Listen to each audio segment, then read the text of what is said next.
everyone, and welcome to this week's episode of CU Faith Fridays. Today we have with us Sofia LoSardo, who just finished up her freshman year. So, Sophia, thank you for joining us today. Thank you for having me. Great. So, we just wanted to have a little conversation with you about a few different things that I know you've been involved in on campus during your Mhm. freshman year. But to start, why don't you tell us a little bit about yourself, maybe where you're from, what your major is, things like that. Sure. So I am from right outside of Philadelphia. Um, my major is art therapy. The reason why I kind of came to Caldwell is because of the art therapy program that Caldwell is really known for. Yeah. Cool, that's great. And why or how did you get involved in art therapy? Like, where did that interest come from for you? Um, so art therapy is kind of like a nice combination of psychology and art. And I've always been art driven my whole life. My dad and my grandpa are artists, and psychology's always just been this topic that's drawn me. I just love the human mindset and knowing everything about it. So it's just like a great combination of the two, and being able to help people through art, I find it just so fascinating. That's So, great. And I guess for people who aren't familiar with what art therapists do, could mhm. you describe a little bit about what a job as an art therapist would look like? Like, Yeah, what does an art therapist do on a daily basis? sure. A lot of times they're like helping patients like either with Alzheimer's or child patients who've maybe been through trauma. A lot of times it's really helpful with children in the autism spectrum because a lot of times they're not very verbal. So if they're not verbal, you can help communicate with them through art. So you can have them do like a therapy session where they'll just draw their feelings, and then that way you learn how to read the art and see what emotions is coming from the art piece, and that way you might be able to help them with their emotions that they're feeling. Oh, that's really cool. Yeah. And it's my understanding that is this the only program in New Jersey that Caldwell has, or one of the pretty, only programs? pretty much like the whole East Coast, I Oh, think. okay. Well, Okay. that's Oh, that's at least the kind of program, like the 5-year program that Codwell gives. okay. Great. That's awesome. Yeah, Wow, what a neat field, and I think maybe a lot of people aren't necessarily familiar with that, but yeah. that's a necessary tool, I think, in this day and age, or a necessary profession. So Yeah. that's great. Um, so let's talk a little bit about your freshman year at Caldwell. Mhm. What are some of the things that you've been involved in? So I started with the psychology club just because it made sense with my major. I didn't get to participate too much because of time scheduling, but I'm hoping I'll get into that more. But I am technically involved. I am a part of NSLS, the National Society of Leadership and Success. I just got inducted during this whole COVID thing. Um, yeah, I'm a part of that, and of course, campus ministry. Yeah. Great, that's cool. Um, so I know that when you first started at Caldwell, you were involved in the Campus Ministry First program. Yes. Can you talk a little bit about what that program is and Yeah. why you decided to get involved in that right off the bat? Mhm. So the first program was offered to freshmen to, I think it's a week ahead before all the freshmen move in, and it's kind of like a kind of like a rel- like a religious retreat, I guess you could describe it as, and you just get to meet people, the people that would be at your school before everyone else, and I feel like it helped give you, like, a sense of, like, a little group to enter into.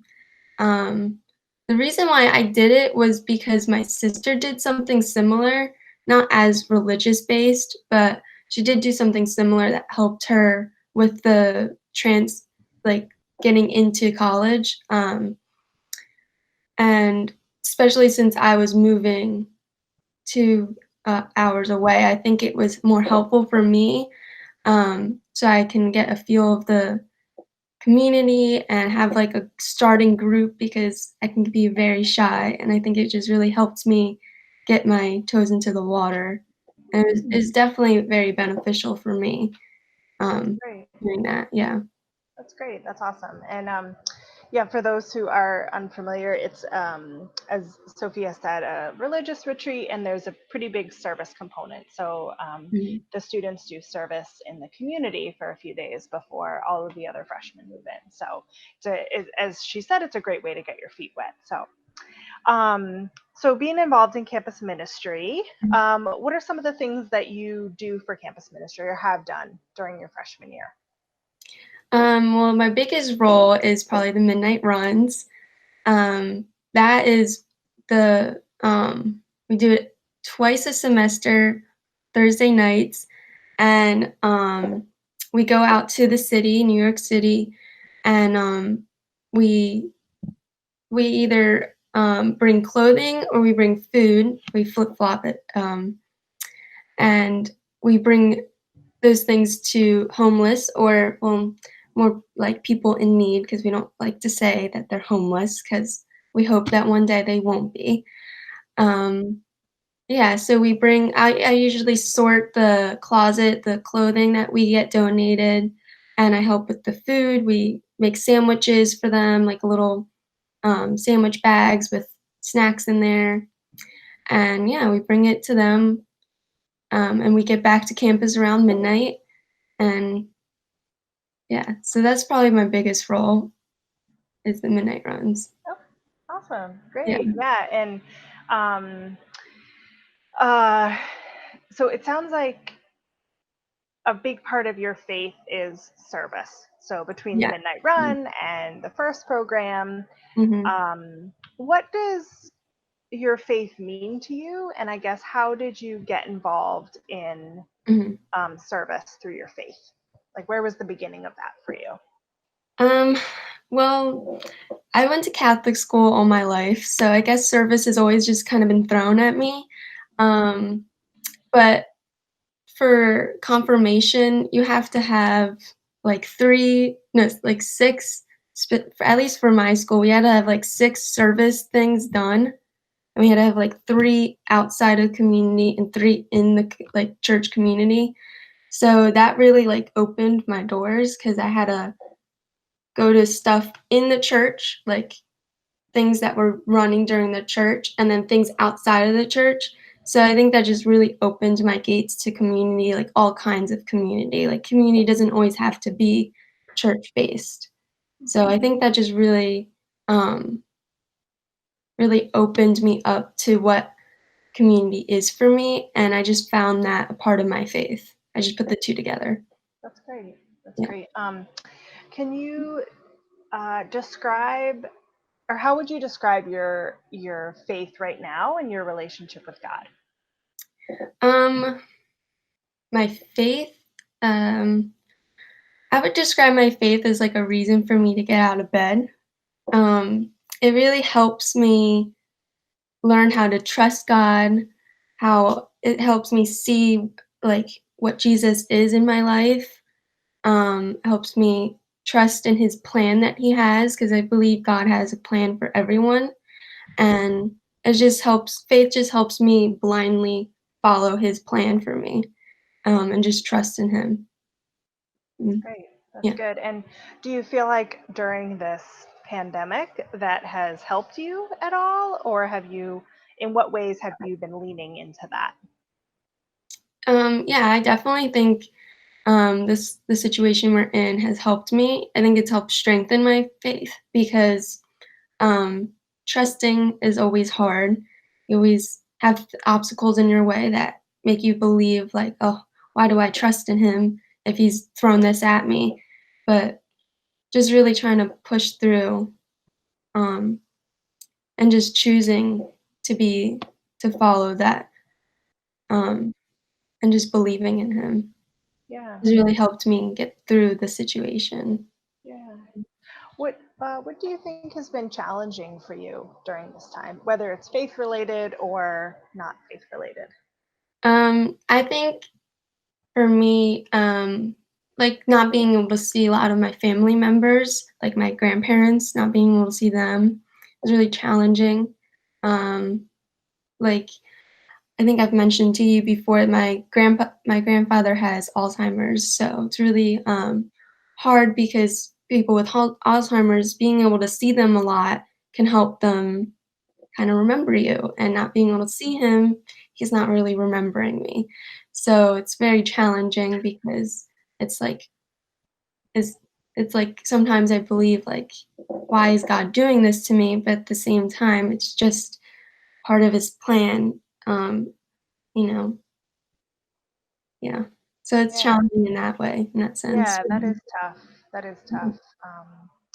Kind of the moment where we want to find like a reason for this or to make it all Yeah, make sense. yeah, But sometimes things are just up in the air like that. yeah. What are you hoping for? I think for your sophomore year at Caldwell, are there things that you're looking forward to? Things that you're excited to either get involved in more or continue to be involved in? What are you looking forward to for next year? Um, yeah, I'm looking forward to being able to participate a little bit more because, uh, the first semester, having to go to, um, the class I forget what it was called, for the Freshman freshmen. seminar. Yeah, freshman seminar. That always was in the way of, like, every activity possible. It was always in the way. Like, all the clubs I wanted to go to were at the same time. Yeah. So, I definitely have more time on my hands that hopefully getting involved more. Yeah, Okay, that's good. yeah, Yeah, hopefully you can actually be involved in that psychology club and yeah, maybe take on some leadership roles in that too. yeah. That's great. So, what are some things that you are planning on doing this summer? I know summer is going to look just so different and already has Mhm. looked so different for people. Have you thought about any plans that you want to make or anything that you can do to kind of make it a little bit more exciting and feel like summer? Yeah. Um, well, I have gone to Maryland a couple times because my sister lives there. Because they've been quarantining, we've been quarantining, so it's not that risky, my mom believes, so we have gone there, because my sister has 2 kids and 1 on the way. So, hopefully being able to go there and help my sister out because she's expecting to deliver in August. So, hopefully I can be there for the delivery because 'cause I've been there for both of the other kids, so hopefully I Yeah, can stay true to that and help great, her out. great. Yeah, but I did have plans to go to Florida, not sure if that's gonna happen. Yep. Yeah, Yeah. yeah, But at least there's something to look forward to, I think, and yeah. that's always helpful. That's good. Um, I guess just to wrap up, is there any last things, any lasting message or things that you want to leave with our viewers? Sure, I have this quote that I just heard not too long ago, and I thought it was really helpful for me, and I thought it was really beautiful, so I'll go ahead and read that. So, choosing to have joy is not naively thinking everything will be easy. It is courageously believing that there is still hope even when things get hard. I just thought that was really beautiful, and yeah, thought I that's like something that. nice to leave on. Yeah, That's great. That's a great lasting message. So yeah, that's beautiful. Thank mhm, you. yeah, Well, thank you, Sophia, for joining us today. I mhm, really appreciate just kind of getting to chat with you a little bit, and hopefully our viewers enjoyed learning a little bit more about you. yeah, So, just want to thank everyone for tuning in, and we'll be back next week with a new interview for CU Faith Fridays. Thank you.